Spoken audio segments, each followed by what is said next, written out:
درود میگیم به بچه‌ای که در فیسبوک ما رو میبینن، در اینستاگرام میبینن یا که در یوتیوب کانال.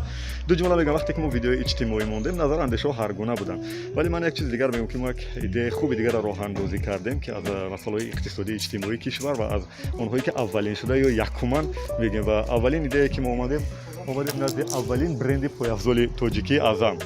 وقتی که عموما با صاحب کاری مشغول شدم همین سپری رو انتخاب کردم استحصال محصولات از چند رو عموما بسیار آموختم خود برندینگ رو. برندینگ چی است و برای چی میکنیم، برای چی، یعنی که نامگذاری باید چه خیلی باشد.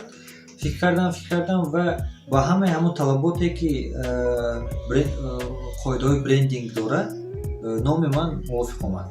یعنی که باید کوتاه باشد، 4-5 حرف داشته باشد، جرمگاسی باشد، همه ملت ها توانند اون رو خوانند، تلفظ کنند و دیدم که موافق است. برای همین نامی ستورچه چی معنی داره در سری حرف؟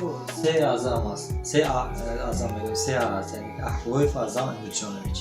خوش ما از سببی که یکمین شده عموما بعد از پاش بردن اتفاق شدوی توانستیم که محصولات خود رو با نام خود، یعنی که با گذاشتن تمویل خود به فروش گذاریم. یکمش.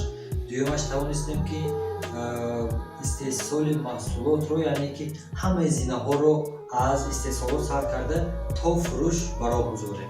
یعنی که ما هم خودمان استحصال میکنیم و تا دست میزاجان رفته میرسانیم. سلامت باشین. ما فکر میکنم که دوستای خوب شما وقتی افته حتما ویدیوی ما را میبینین و نظر اندیشه های تحلیلی و انتقادی سازنده اتون زیر این نوارا حتما بنویسین تا اینکه ما یک جای بتونیم یک وطن آباد و آسوده و پیشرفت در روی دنیا داشته باشیم.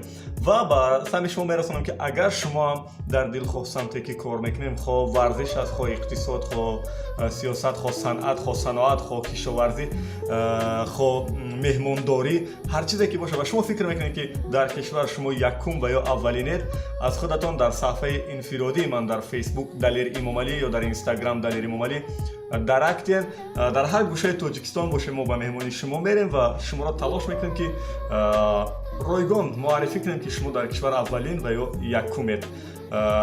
در این صفحه آبونه باشید، نظر و پیشنهاداتون را بنویسین. ما همیشه جانبدار نظر اندیشه های پیشنهادهای سازنده. نسبت کرونا زنده باد صلح، ثبات، آرامش. بدرود. ازم این محصولاتی که با مر ساخته شده است و ما اولین بودیم، کوشش میکنیم که هم خیلی بکنیم.